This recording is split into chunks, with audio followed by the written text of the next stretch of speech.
Bismillahirrahmanirrahim. Alhamdulillah wassalatu wassalamu ala Rasulillah nabiyyina Muhammadin wa ala alihi wa sahbihi ajma'in. Allahumma 'allimna ma yanfa'una wa dzakkirna ma nasina wanfa'na bima 'allamtana wa zidna ilma wa la haula wa la quwwata illa billahil 'aliyyil 'azim. Wa ba'du. Yang dihormati pengacara majlis yang dimuliakan Fadil Ustaz Dr. Abul Khair wa Ketua yang dipertua PPM Madinah, semua yang tak kuasa, para pelajar sekalian, Assalamualaikum warahmatullahi wabarakatuh.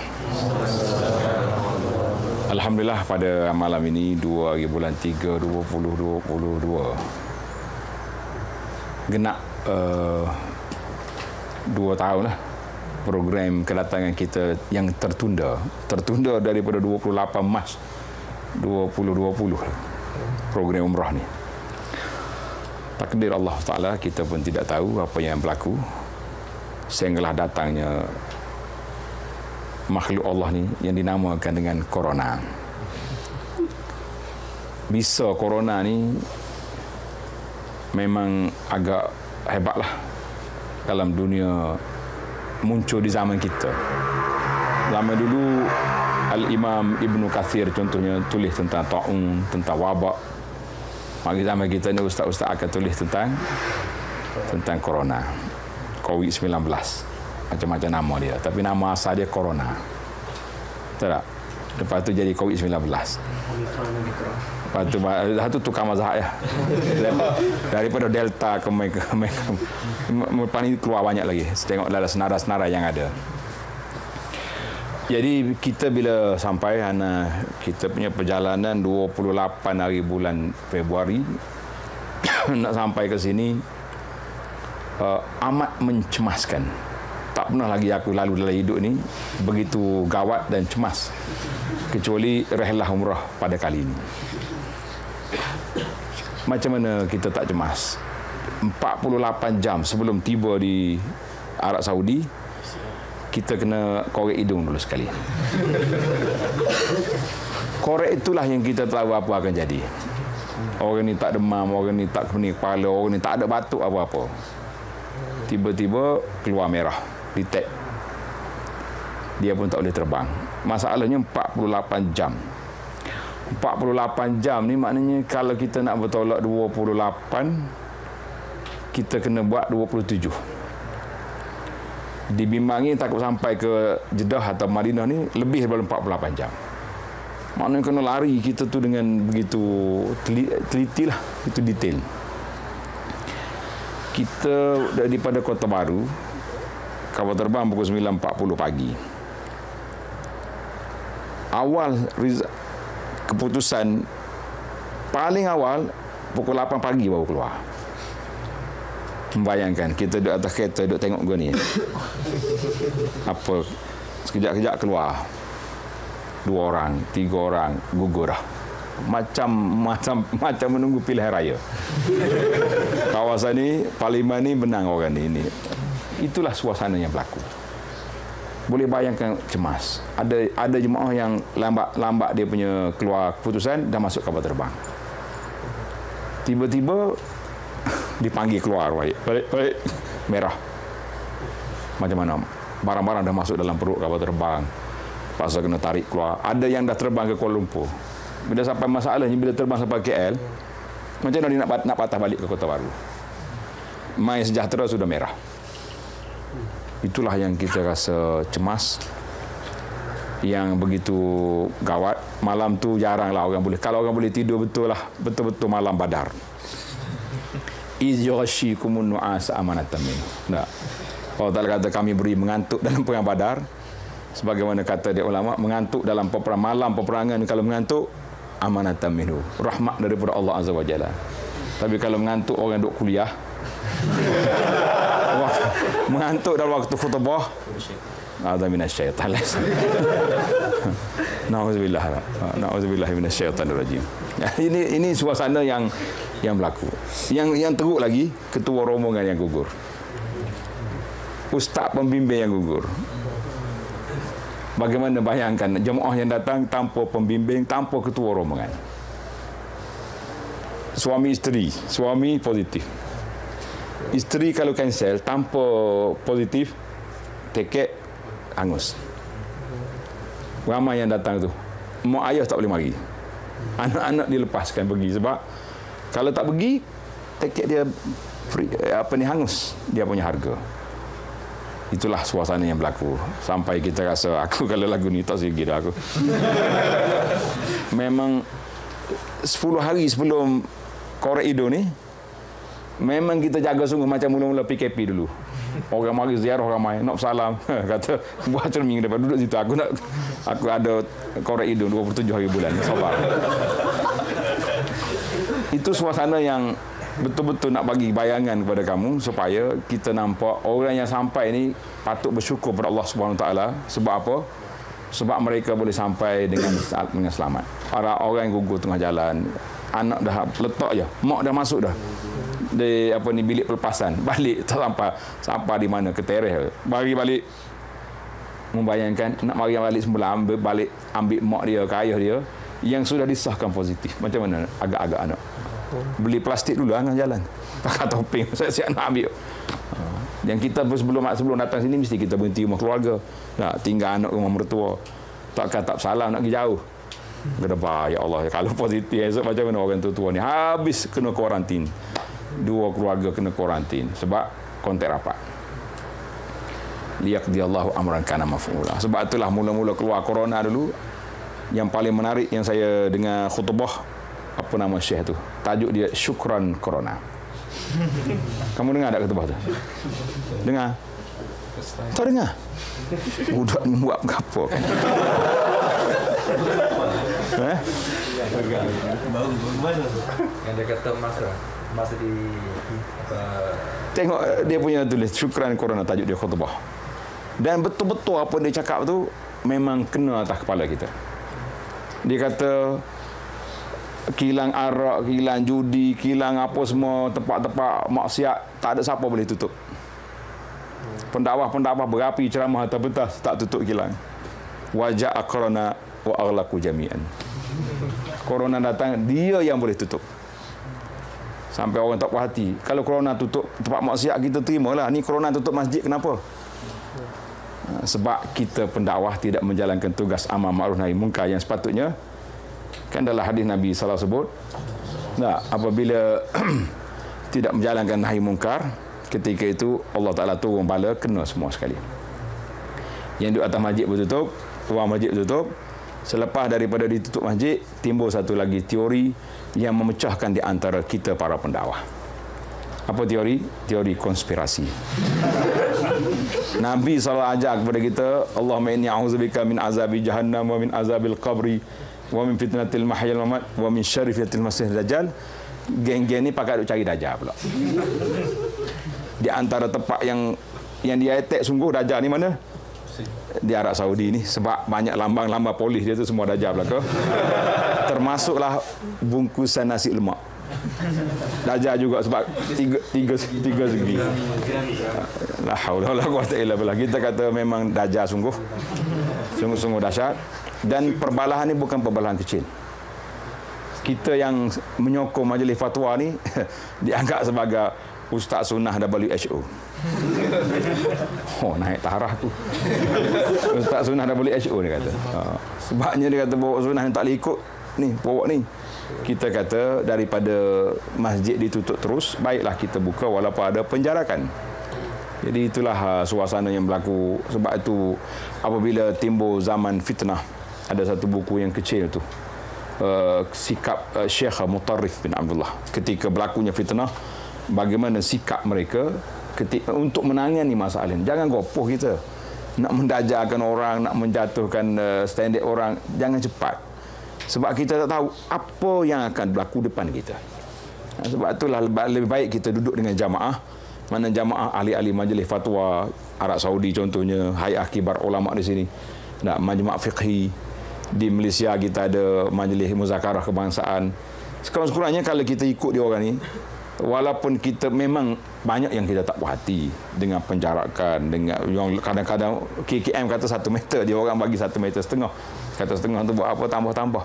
Ad-daruratu tuqaddaru biqadariha. KKM kata 1 meter, kenapa kita pergi tambah lagi? Cukup setakat yang dia beri. Jadi kita pun adalah benda-benda yang boleh diperbincangkan, yang boleh dimuzakarahkan supaya perkara itu tidak terjadi lebih daripada yang sepatutnya. Jadi alhamdulillah, pelajar-pelajar diberi ruang dan peluang duduk dengan keluarga setahun di rumah. Setahun setengah. Ada yang baru kenal universiti 2-3 bulan ni baru tahu. Ngaji lama dah tak? Jadi ada yang macam-macam dah ada. Pergi kerja lain pun ada, lari pun ada. Kita kata itulah yang kita nampak.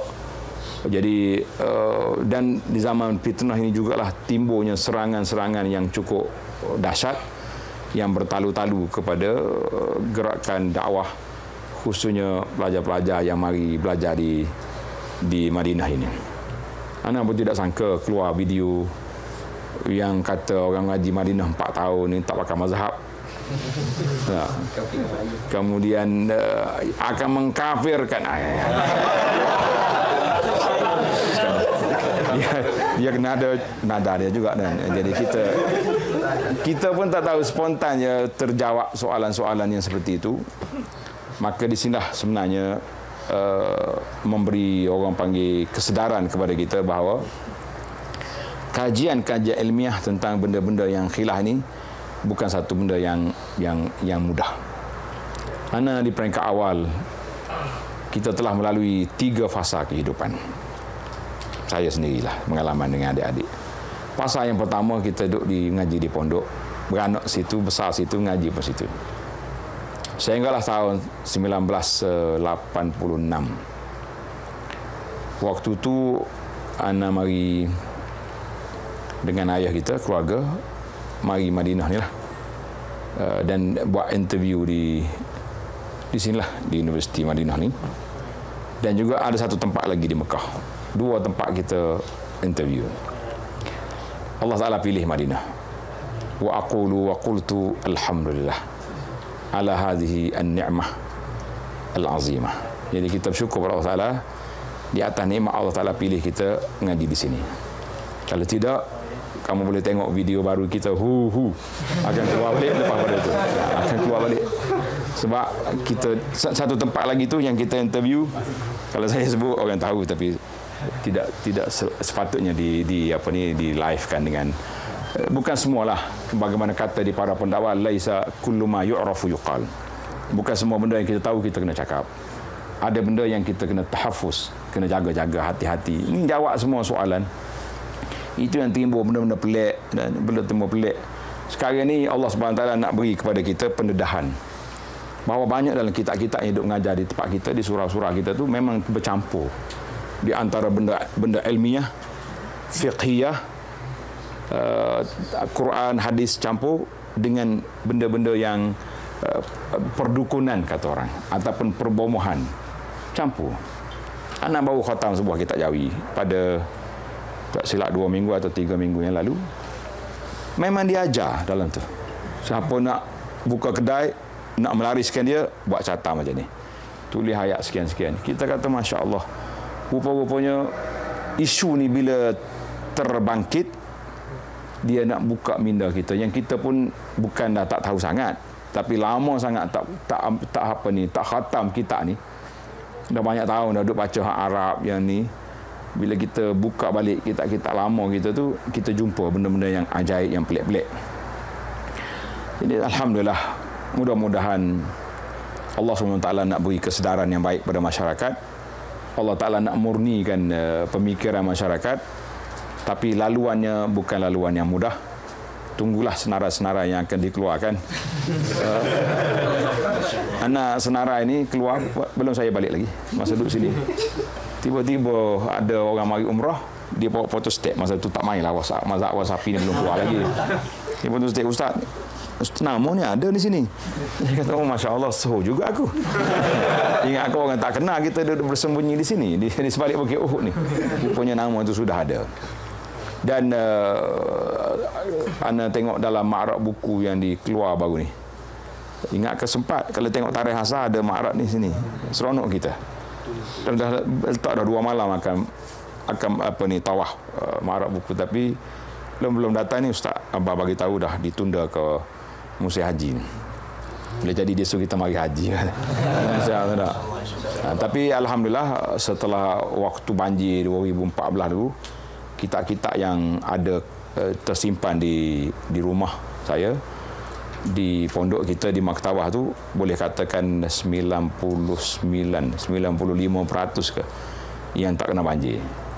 Kitab yang kena banjir, yang tak kena tu lepas pada tu 99 tu, itu yang tak kena banjir yang atas tu lepas pada tu. Kitab yang anak duk mengajar di Kiyah ni biasa duduk dalam kereta, tak pernah keluar pun dalam kereta, kita tak situ ya. Tapi malam nak banjir tu saya pergi ambil kitab tu sebab nak tengok, nak buat nota ke belajar. Itulah ketentuan Allah. Kitab tu nak masuk air juga macam mana pun, kecuali sebuah buku yang duduk dalam kereta, tak buku Melayu. Kata-kata itu ya sebuah. Walahanya ana waktu belajar di sini dulu, kita ada peruntukan khas lah, kita simpan duit untuk nak beli buku. Setiap kali ada ma'rad kita akan beli 2 kotak 3 kotak setahun. Rela tak mewah-mewah lah makan tu, yang penting kita boleh beli. Tapi Allah Ta'ala pinjamkan kita balik 2006, banjir 2014, mana 8 tahun saja tersimpan di rumah dalam rak buku yang begitu comel dan indah. Kemudian dibaca oleh air, habis itu.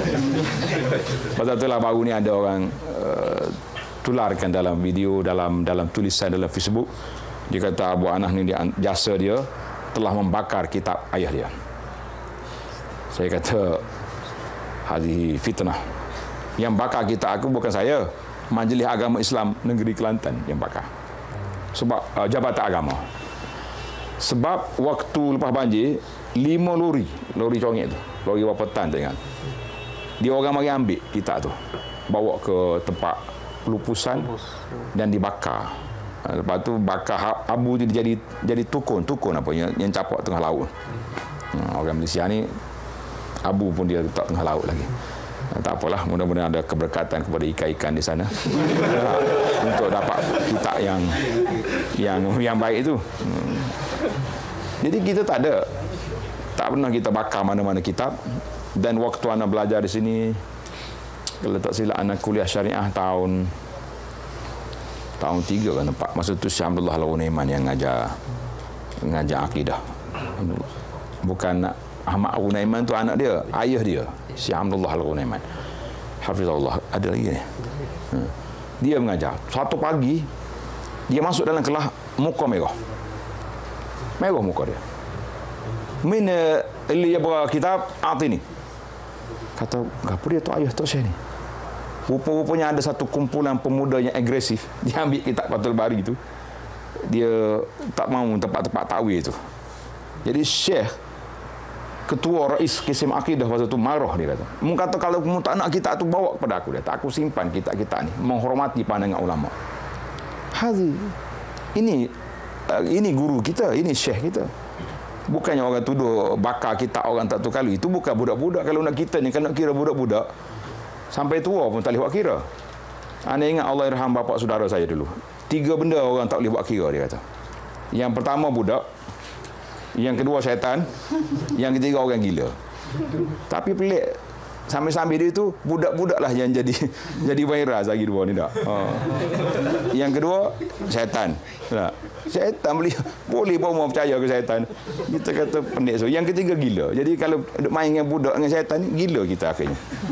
Jadi tiga benda ni tak boleh dibuat kira. Jadi kita kena ingat 3 perkara yang tak boleh dibuat kira. Rufi' al-qalam. Jadi kita jangan ambil yang ni. Kita ambil yang betul-betul ada kiranya. Jadi kita dituduh sedemikian. Kalau sedap lagi, ada lagi tuduhan yang sedap. Dia kata Abu Anas tu dia takak dia balik ngaji Madinah, kau duk balas dengan ayah dia.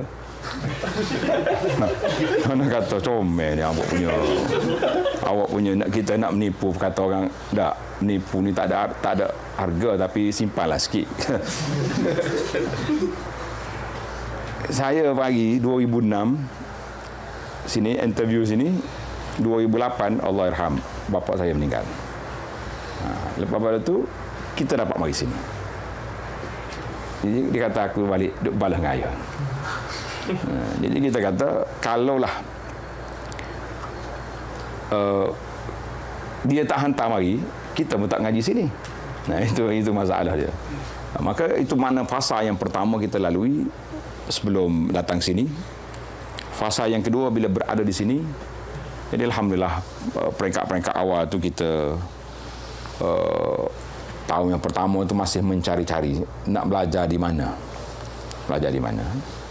Tahun yang kedua alhamdulillah ana dapat sahabat-sahabat yang belajar dengan Syekh Atiyah di kursi dia tu, kursi tengah tu. Yang semalam kita pergi ambil gambar dekat kursi tu. Banyak tahun tu saya belajar dengan dia sampai dia mati. Dan pernah juga pergi belajar di Kitab Al-Muwatta di rumah dia. Waktu Syekh Atiyah meninggal tu ana di Malaysia masa tu. Cuti Saifi. Bila mari ana panggil anak-anak pelajar yang duduk di Jamiatul Bir. Kenal bangunan Jamiatul Bir? Dulu kalau pelajar-pelajar di Rasa Aulia ni dia kumpul di situ sebahagian besarnya di Jamiatul Bir tu. Jadi kita dapatlah rumah dia masa mula-mula dapat satu bilik macam ni je. Tak ada bilik sebab dia kira tak ada anak. Bila boleh anak dapat tambah satu bilik. Alhamdulillah waktu akhir-akhir PhD anak kita dah 4 orang. Dia pun tak ada bilik yang kecil, dia bagi rumah yang 5 bilik. Sampai lebih pada anak lagi. Pada luas saja punya kawasan dia. Jadi Jamiatul Bir tempat kita kalau tak lalu Jamiatul Bir itu rumah orang-orang di Rasa Aulia masa tu. Jadi maka masa balik cuti itulah Syekh Atiyah tu meninggal. Kemudian kita timbul lagi lah Syekh Muhammad Syangkiti masa tu dan guru kami di Rasa Aulia juga Syekh di kuliah nama Syekh Muhammad Al-Waili yang syarah kitab Bidayatul Mujtahid tu.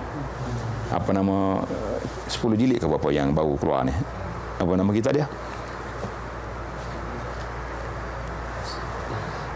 Nama apa kitab?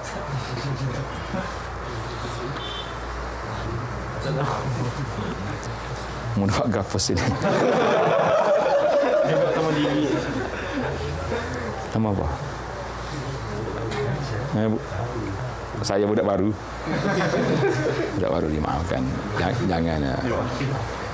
Anak di antara kerja saya kalau ada makrab buku, kita akan rang. 2 minggu tu memang sakit lutut lah, pusing sana pusing sini. Semua pelajar akan mari tanya, nak beli kitab ni? Ada sini. Semua kitab kita tahu nama. Jadi pelajar-pelajar kalau kita tak nak baca kitab pun biar kita tahu nama kitab. Sekurang-kurangnya kita tahu dalam kitab ni ada apa. Dan semua kitab yang anda beli yang kita akan baca muqaddimah dia, lepas tu faharis. Muqaddimah kita tahu dia nak apa. Kemudian khatimah kita tahu keputusan dia. Faharis kita tahu apa dia perbincangan yang detail dalam tu. Itu yang kena ada. Yang lain-lain simpan dalam tu. Dalam hari 10 jilid nak baca bila? Dia ada sebab tu kitab tu ada rujukan dan dia ada kitab yang dibaca. Kitab dia ada 2 kategori. Mana kita melalui fasa yang kedua dalam hidup ni iaitu fasa berada di Madinah daripada 2006 88 kemudian pergi ke kuliah syariah. Habis kuliah syariah masuk di Rasa Aulia sampai ke peringkat akhir doktorah. Kita kata itu satu peringkat lah, satu masa. Dan di situlah kita mencari kematangan dalam ilmu dengan guru-guru yang ada mengaji. Sebab itu pelajar-pelajar kita ni masa yang ada ni sangat terhad. Kalau kamu tak belajar betul-betul selain daripada dalam kuliah tu, tak ambil ilmu di masjid, di mana kita nak korek ilmu? Sekarang ni zaman kita ni zaman langit terbuka, zaman ilmu yang mesti ada kemantapan ilmu. Setiap orang kena ambil satu pakar dalam satu orang panggil kemahiran dalam satu bidang kena ada. anta minat hadis, tumpukan hadis. Yang ni fiqh, yang ni akhlak, yang ni tarikh, yang ni minat Quran, ambil Quran. Kalau tidak, orang nak panggil apa? Dia kita di atas dunia dua. Satu dia panggil pakar, yang kedua tak pakar. Dua. Betul tak? Satu dia panggil pakar, yang kedua tak pakar. Atau tak pakar jadi mahal ramai. Oh, tak mengaji. Hak tak pakar ni lah kita bercakap tak tahu benda ni. Cakap ya orang tanya semua jawab. Kemudian tak tahu mana dia punya rujukan, tak ada apa pun tidak ada. Jadi biar siap kita kena ada. Kalau boleh dua kepakaran, dua bidang yang kita boleh mahir, Quran, hadis, Quran dengan fiqh, lagi baik. Nurun ala nur. Nah, walaupun manusia ni mari daripada tanah, bukan mari daripada cahaya. Tapi ayat Quran tu nama dia nurun ala nur, nurun ala nur. Jadi ayat-ayat Quran yang dibaca tu semua ada sahih belaka. Aku tak kata apa, yang kamu suka buat apa.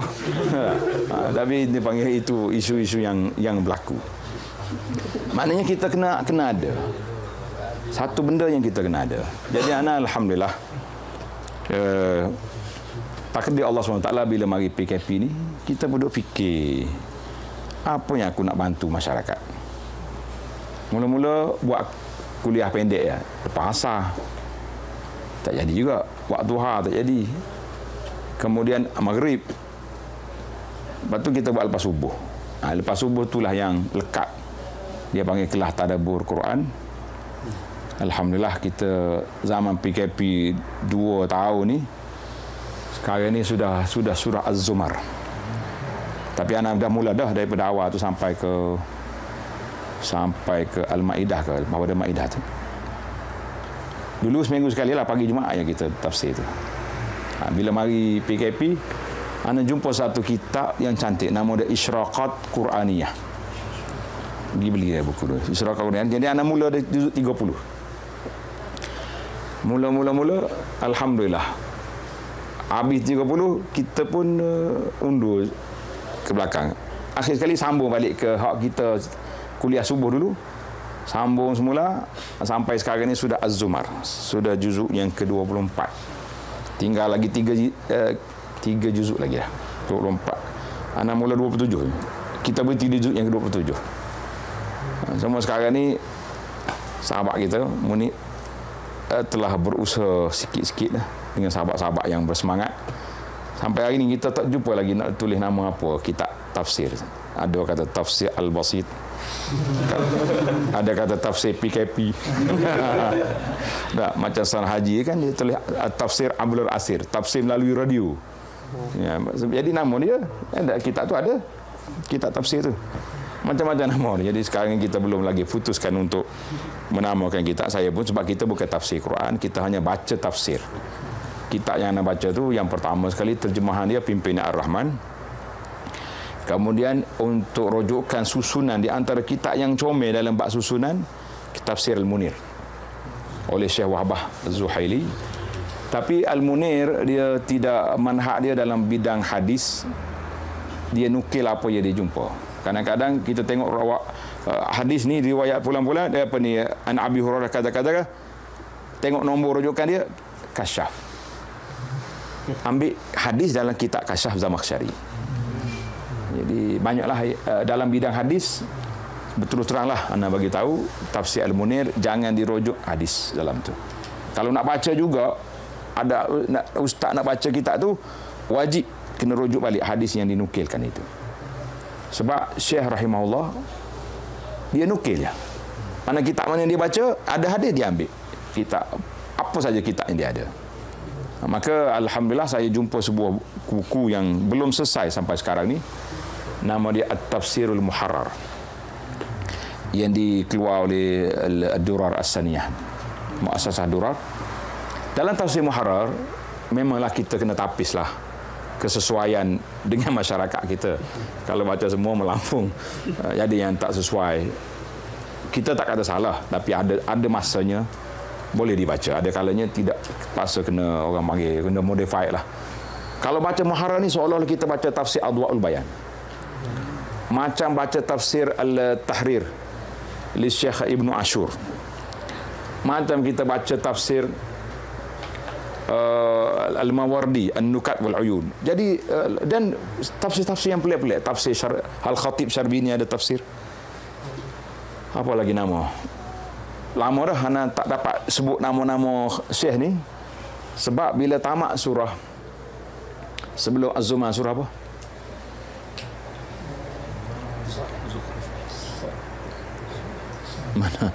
Mana aku lihat Quran ni? Sad. Sebelum Sad As-Safat. Jadi As-Safat tu kita ada matbu'. Bila sampai surah Sad tak ada lagi matbu'. Maknanya kita lari mendahului lajnah panel tafsir muharrar.